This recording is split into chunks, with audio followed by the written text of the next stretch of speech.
Before we dive in, just know this clip is part of a larger conversation, and it gets real. So, take it in, and let's talk about it. Rise forever till ties sever, shine together, rule wherever. Clock ticking now, whenever. My worst behavior, B2's unique, the flavor. Foes turn flame, then vapor.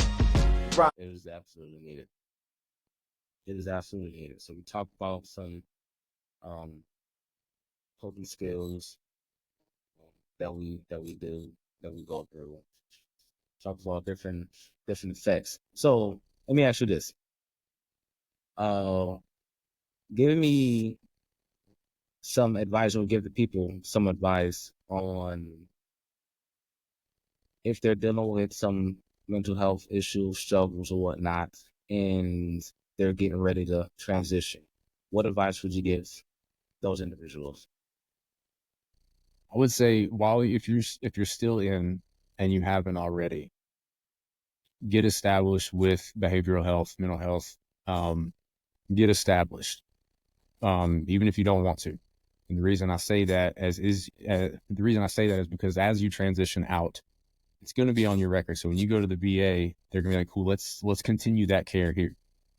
And disability rate, like play into disability ratings, all that. That's another story.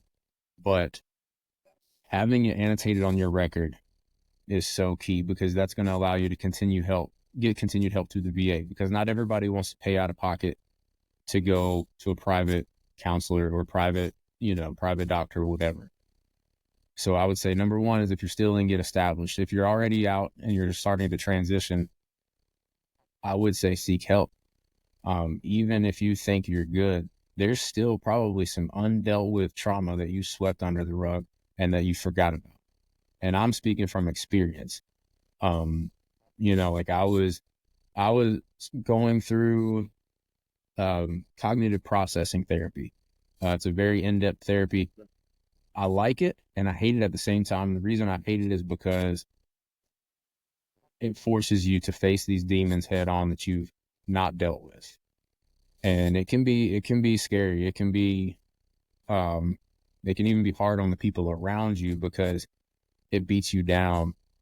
But it's just like it's ripping a Band-Aid off, it stings for a minute, but then you're like, thank God I can breathe now, And so as I was going through cognitive processing therapy, I was going through some therapy for some deployment-related traumas.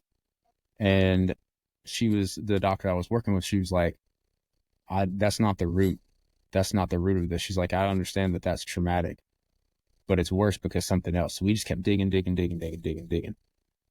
And I had forgot about this until I was going through therapy, because I had swept. I was so good. Like I said, I'm an actor, man. I was good at sweeping stuff under the rug and just keep on going, because that's what we're told to do.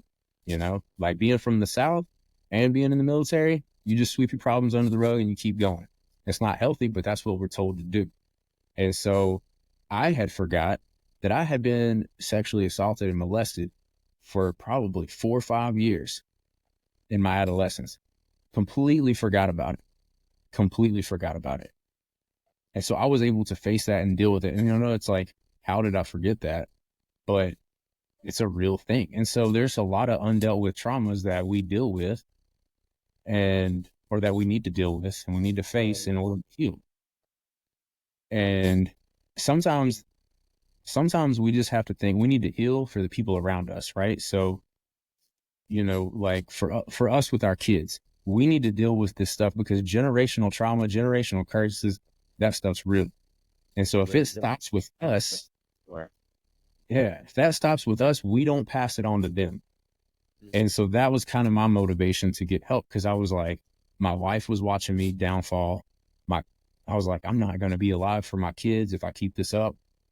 And it just got to the point where I was like, all right, I got to deal with it all. And so, yeah, I would, like I said, number one, if you're still in, start seeing somebody now.